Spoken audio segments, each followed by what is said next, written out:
Did you know that about 1/3 of fertility cases come down to ovulation issues, and most commonly anovulation, which just means the lack of ovulation? Today we're going to talk about how to know if for sure if you are ovulating or not. So if you are someone who's having irregular cycles and you're like, I'm actually not sure if I'm ovulating, you're going to want to listen in because I'm going to give you the clues.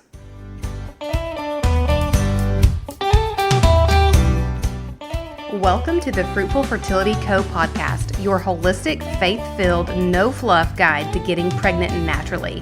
I'm your host and TTC BFF, Tori Black, here to pull you out of your weariness and cheer you into God's calling to be a mother, all while giving you the simple, bite-sized steps to improve your fertility. Let's trade stress and overwhelm for hope, because girl, you look fertile to me.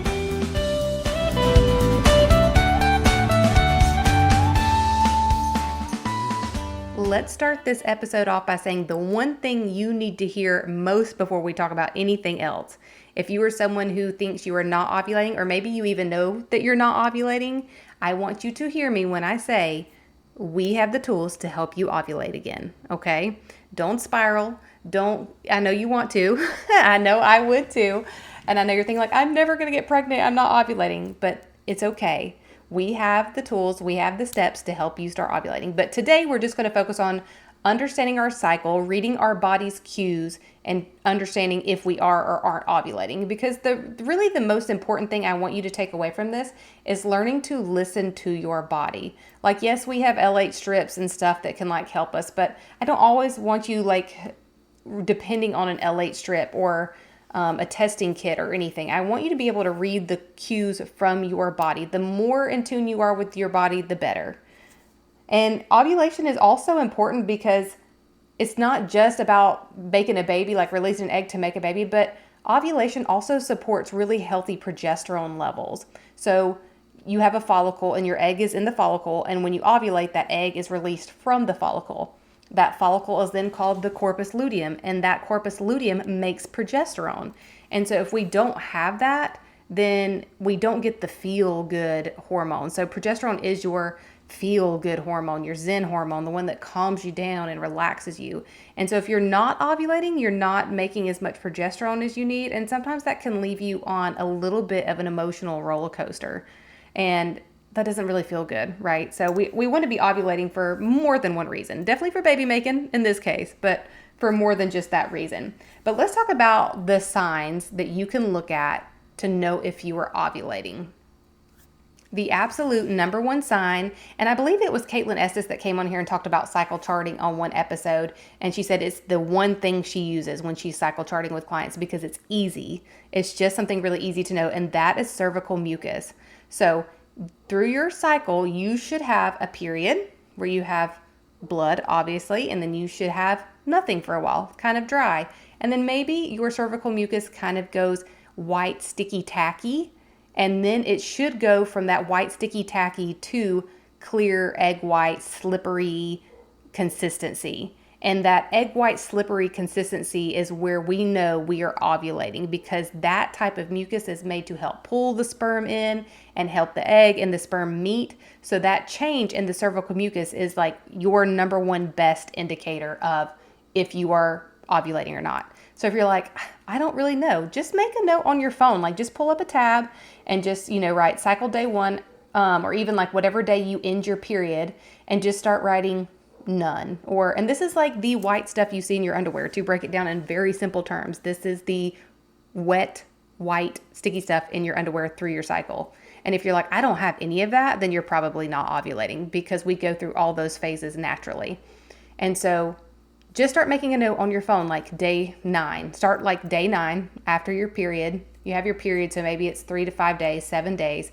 On cycle day 9, just start making a note in your phone that says none, little bit of white, little bit of sticky, like whatever descriptors you want to use. Like no one's going to see this. This is just for you. And then see if you go through a whole month, if at any point you wrote down egg white, slippery, or wet, or watery, or if you even notice that the terms that you are using change. Like, does the description you're writing, whatever it is, change? Or does it stay the same, or is there none? That is going to be your best indicator. And really keeping a track over days and weeks like that is going to be really beneficial for learning your body's cues and getting the full information. Because if you only look at the LH strip and you don't look at anything else, you'll be like, well, I mean, I don't know. I think I did. I think I had cervical mucus. Maybe I didn't. I don't know. So when you just make a note, it'll take you 2 seconds to put that in your note or in a journal or wherever you want to put it. But keep a track, an actual write it down track, and look back over it over the month. Number 2 is a temperature rise of 0.4 or more after you suspect you ovulated. So let's say that you suspect you ovulate on day 15 and you've been taking your temperature. So taking your temperature means that you take it every morning before you get out of bed. If you get up and go pee, it's too late. You have to have that thermometer waiting beside on your nightstand table to put under your arm before you even get out of bed. And that's what's a little bit annoying about it. And it's hard to stay really consistent because you forget to take your temperature. And especially if you end up sick at any point, that really throws things off. And so that's why cervical mucus is so much easier, just to make that little note in your phone every day. But you can take your temperature daily before you get out of bed, before you move, and just kind of see, same thing, you would track your temperature every single day like you would your cervical mucus and just put what you have. There is a tool called the temp drop, which is like this little armband you put on your arm and it'll take your temperature for you. So it kind of helps with forgetting to take your temperature in the morning. It's supposed to be, I haven't tried it personally, but you put it around your bicep and sleep in it and it's tracking your temperature for you. So I'll drop a link in the show notes to that below. If that's something that interests you, you could just slip that on every night, go to sleep and go on your way. And you can watch those temperatures rise and fall and see if you have that elevated temperature after ovulation. That's a really good indication too. So if you have the cervical mucus with the temp rise, you are doing good. Another sign, this is being really in tune with your body, but is increased libido and energy. So our hormones are made for when we are on our menstrual cycle, they're kind of low because we need to be resting and relaxing and letting our body do our thing. And as we get closer to ovulation, we should have an increased sex drive. Naturally, we should want to be making babies around the time we're ovulating. We should have more energy. And if you've ever looked at cycle syncing stuff, they talk about that's when you can do those high intensity workouts and you have more energy to go do projects and trips and those kinds of things. But you should notice that you have a little more energy around this time. You feel a little bit better. Your husband's a little bit cuter. You flirt a little bit more, that kind of energy. Number 4 is you have a solid luteal phase. So your luteal phase is the 2 weeks after ovulation. So we have follicular phase, you ovulate, luteal phase. And if you have that shorter luteal phase, that could be a sign that you're not ovulating. We want to have a solid luteal phase. So you really want to have at least a 28-day cycle. Up to 33 is a good range. And if it's anything under 28 and it's that a little bit shorter, we might not be ovulating. And the last one is an aneto confirmation. So I will also link aneto in the show notes for you. But aneto it measures PDG, which is a metabolite of progesterone. So it will actually show you that there's a spike in your PDG, which signals that you ovulated, 7 to 10 days after ovulation. Now, this is not a perfect science. So for those of you who have an aneto and you've tried it and it's not confirming ovulation, again, we're not freaking out if we're not ovulating, right? But sometimes the aneto is not correct because it is still just a machine. And depending on whether you are really hydrated or not hydrated, you could get different answers. Because if you go back and listen to Allie's story, I can't even remember what episode number it is. It's been a while. But she shares that the month she got pregnant, the aneto said she didn't ovulate. And obviously she did because she was pregnant.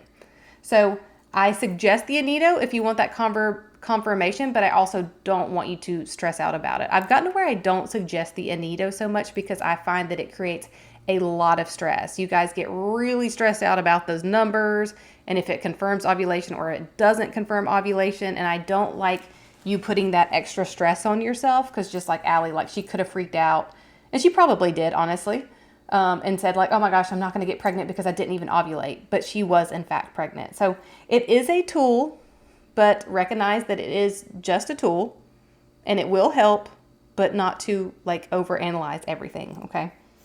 But that will be the temp drop and aneto will both be in the show notes for you if that's something you'd like to try with your cycle charting tools.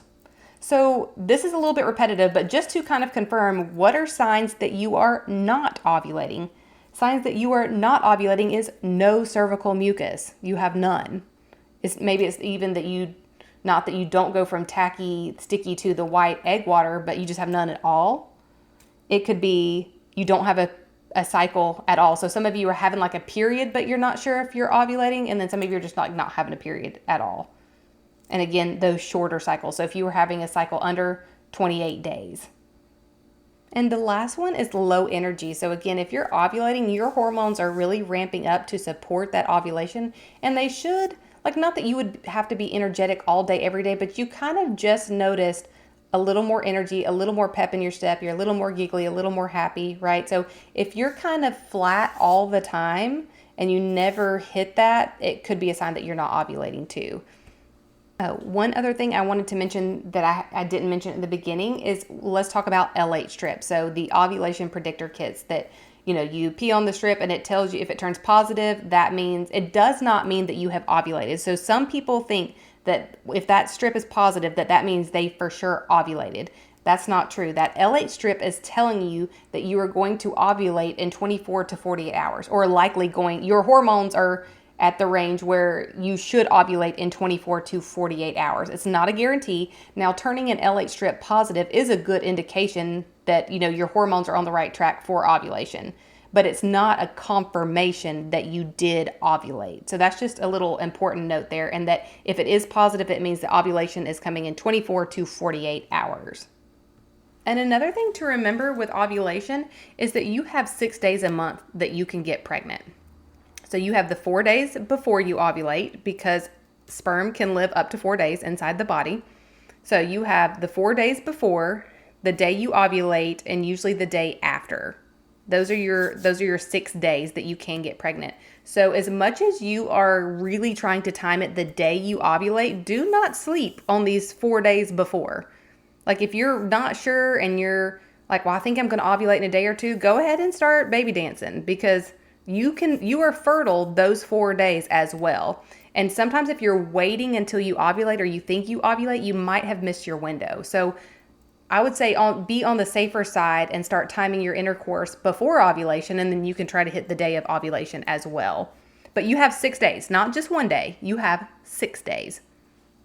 So what do I do if I'm not ovulating, or I think I'm not ovulating? I want you to know that healthy ovulation is a sign that your body feels safe. So while I can go through a long list of the reasons why you're not ovulating, and I probably will in a different podcast episode, the thing I want you to know and take away from this is that if you are not ovulating, it's because your body does not feel safe.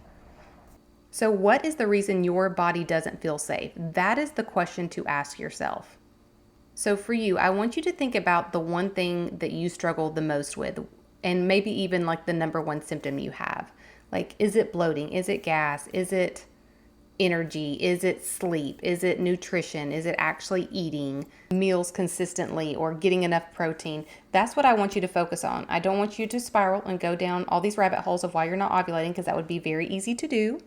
But I just want you to think about the one thing you can focus on. Is work really stressful? Can you make it less stressful? You're not eating enough calories or protein. Focus on that. You're not sleeping enough. Focus on that, because all these things add up and will help your body ovulate. So pick the one thing that is stressing you out or stressing your body out to help your body feel more safe. This is nervous system regulation, right? And that will help you ovulate if you are not. And we will go more in depth in that at a later episode. So if you're loving this and you want to hear more about ways to ovulate naturally and just improve your fertility naturally, I want you to follow this podcast on Apple or Spotify or wherever you're listening. I'll also have some ways to work with me in the show notes for wherever you are in your journey. So feel free to explore those and reach out and DM me with any questions.